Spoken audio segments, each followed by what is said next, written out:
अस्सलामुअलैकुम दोस्तों, आज मैं आपके लिए कबाब बनाने की इतनी शानदार रेसिपी लाई हूँ कि आप बिलीव नहीं करेंगे, आपने आज से पहले इतने मज़ेदार कबाब नहीं खाए होंगे। अंदर से होंगे बहुत ही ज़्यादा जूसी और बहुत ही चटपटे और लज़ीज़ कबाब ये बनते हैं। तो इस बार आपने ईद पर इस ये कबाब की रेसिपी को ज़रूर ट्राई करना है। ये बहुत ही मज़े के कबाब बनते हैं और आप सभी इस कबाब के फ़ैन हो जाएंगे जब आप एक बार ये कबाब बनाकर खाएंगे। तो चलिए रेसिपी देख लेते हैं। तो यहाँ पर कबाब बनाने के लिए आधा किलो मैंने गोश्त लिया और मैंने यहाँ पर बग़ैर चर्बी का गोश्त लिया, इसमें फ़ैट बिल्कुल भी नहीं है। तो यहाँ पर देखिए मैंने इसको इतना बारीक चॉपर में डालकर पीस लिया है। तो आप भी जब भी दुकान से लाएँ कीमा बनवा कर, तो आप इसको एक बार चॉपर में चला लिया करें या सिल पर पीस लें। तो इस तरह का बिल्कुल मुलायम अगर कीमा होगा तो वो बहुत ही लज़ीज़ कबाब बनते हैं। लहसुन के 8 से 10 जवे लिए इस तरह से काट के, अदरक का एक बड़ा टुकड़ा लिया इस तरह काट के, सब्ज़ मिर्चें ले ली हैं 6 अदद और इन तमाम चीज़ों को भी अब हम चॉपर में डालकर साथ में पीसेंगे। बाकी इसमें हम हरा धनिया और पुदीना डालेंगे। तो धनिया आपने थोड़ा ज़्यादा मिक़दार में लेना है, पुदीना थोड़ा-सा लेना है, क्योंकि जो पुदीने का फ्लेवर होता है वो बहुत ज़्यादा स्ट्रॉन्ग होता है। अनारदाना लेंगे 2 टेबल स्पून, इसको मैंने वॉश करके लिया है। 2 टेबल स्पून इसमें अनारदाना जाएगा, क्योंकि अगर साबुत अनारदाना डालेंगे तो वो मुँह में आएँगे, इसके बीज अच्छे नहीं लगेंगे, तो हम इसको पीस लेंगे गोश्त के साथ ही। और इसकी जो खटाई होती है वो बहुत अच्छी लगती है इन कबाब में। नमक डाल देंगे हस्ब ज़रूरत, मैंने आधा चम्मच के करीब डाला है। और बाकी मसाले अब हम इसके देख लेते हैं। तो यहाँ पर हम इसमें डालेंगे धनिया पाउडर, कुटा हुआ धनिया मैंने यहाँ पर लिया है 1 बड़ा चम्मच भर के, यानी कि 1 टेबल स्पून। धनिये की मिक़दार इसमें थोड़ी ज़्यादा ही डालिएगा, बहुत ही अच्छा लगता है। अब इनको चटपटा बनाने के लिए इसमें हम कुटी हुई लाल मिर्च डाल देंगे 1 बड़ा चम्मच, यानी कि 1 टेबल स्पून। और अब हम इसमें डालेंगे 1/4 चम्मच हल्दी पाउडर, पिसा हुआ गरम मसाला पाउडर आधा चम्मच। और अब हम इसमें डालेंगे इसको चटपटा बनाने के लिए चाट मसाला आधा टेबल स्पून।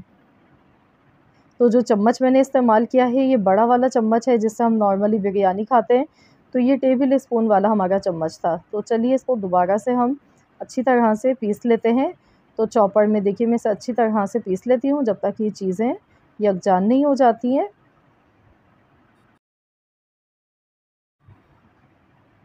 तो यहाँ पर देखिए मैंने पीस लिया है दोबारा से, और ये देखिए गोश्त और मसाले हमारे बहुत अच्छी तरह से पिस चुके हैं। तो अब हम इसको एक बाउल में निकाल लेते हैं। हमने यहाँ पर रूखा गोश्त इस्तेमाल किया था बिना चर्बी के, तो इसको जूसी बनाने के लिए हम इसमें घी का इस्तेमाल करेंगे। आप चाहें तो चर्बी का भी इस्तेमाल कर सकते हैं। तो यहाँ मैं दिखा देती हूँ, ये देखिए गोश्त इतना अच्छा इसमें गला हुआ है, बिल्कुल एकदम सॉफ्ट मुलायम हुआ हुआ है। इससे हमारे कबाब जब हम इनको फ्राई करेंगे तो ये टूटेंगे नहीं और बहुत ही अच्छे कबाब बनेंगे। ये देखिए कितना अच्छा मसाला पिसा हुआ है। तो इसी तरह आपने पहले मसाला इस तरह से अच्छी तरह ये पूरा पीस लेना है। प्याज ली है 1 मीडियम साइज़ की, बड़ी प्याज थी, इसको मैंने बारीक चॉप किया। उसके बाद इसमें जो पानी था इसका मैंने ड्राई कर लिया। आपने भी इस तरह पानी निचोड़ लेना है, वरना कबाब बनाते टाइम इसका जो मिक्सचर होगा ये प्याज अगर पानी छोड़ देगी तो ये पतला हो जाता है। तो इसीलिए प्याज को आपने इस तरह से लेना है। टमाटर मैंने यहाँ पर लिए 2 मीडियम साइज़ के और इनको बिल्कुल बारीक चॉप करके लिया है। इसके जो बीज हैं वो मैंने अलहदा कर दिए हैं, बीज इसमें नहीं लिए हैं। तो आपने भी इसी तरीके से, तो बस इस तरह से टमाटर हमने ले लिए चॉप करके। 1 अदद इसमें अंडा जाएगा, ये बाइंडिंग का काम करेगा इसमें। और इसमें हम डालेंगे इनको जूसी बनाने के लिए 1 बड़ा खाने वाला चम्मच भर के घी मैंने इसमें डाल दिया है। घी डालने से कबाब अंदर से बहुत ही ज़्यादा जूसी और बहुत ही मज़े के बनेंगे।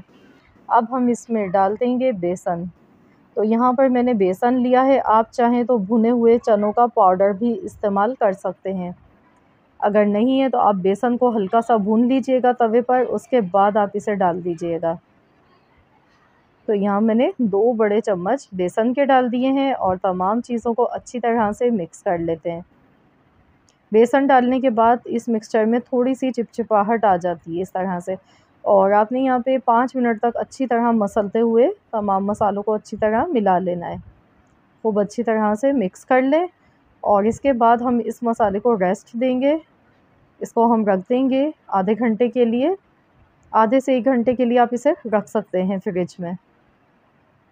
तो चलिए मैं इसे कवर कर देती हूँ और इसको मैं 1 घंटे के लिए रख रही हूँ फ्रिज में, ताकि थोड़ा सेट भी हो जाएगा। तो यहाँ देखिए मैंने 1 घंटे के लिए फ्रिज में रख दिया था। तो ये काफ़ी ज़्यादा अब देखिए सेट हो चुका है हमारा बैटर इस तरह से। पहले काफ़ी ज़्यादा चिपचिपा सा हो गया था, तो इसको हमने फ्रिज में रखा है। तो एक तो ये अच्छा सा इसको रेस्ट का टाइम भी मिल गया। और अब हम इसके कबाब बनाएंगे इस तरह से। ये देखिए पतले पतले से कबाब बनाएंगे इस तरह, अच्छी तरह से फैला फैला के बड़े बड़े से कबाब बना लेंगे। ये देखिए ऐसे। तो ये कबाब हमारा तैयार है। तो चलिए अब फ्राई कर लेते हैं। अब हमने इनको शैलो फ्राई करना है। ऑयल मैंने बहुत कम लिया है, ज़्यादा ऑयल का इसमें इस्तेमाल नहीं होता है।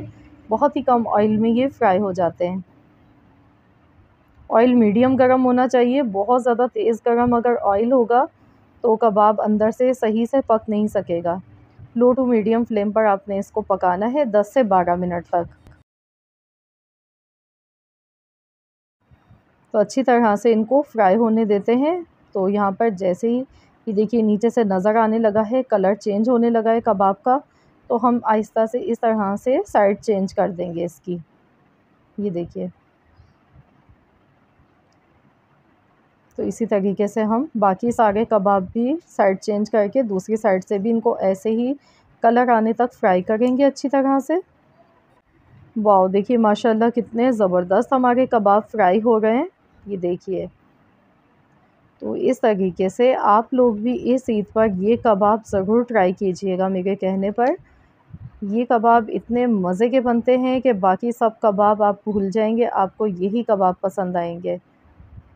और अगर आप मेहमानों के लिए बनाएंगे तो मेहमान आपसे रेसिपी पूछे बिना रह नहीं पाएंगे, इतने मज़ेदार ये कबाब बनते हैं। तो यहाँ देखिए मैंने दूसरी साइड से भी चेंज कर दिया। टोटल फ्राई का जो टाइम था वो 10 से 12 मिनट था। और आप देख सकते हैं कितने कलरफुल यम्मी से लग रहे हैं ये कबाब। ये देखिए।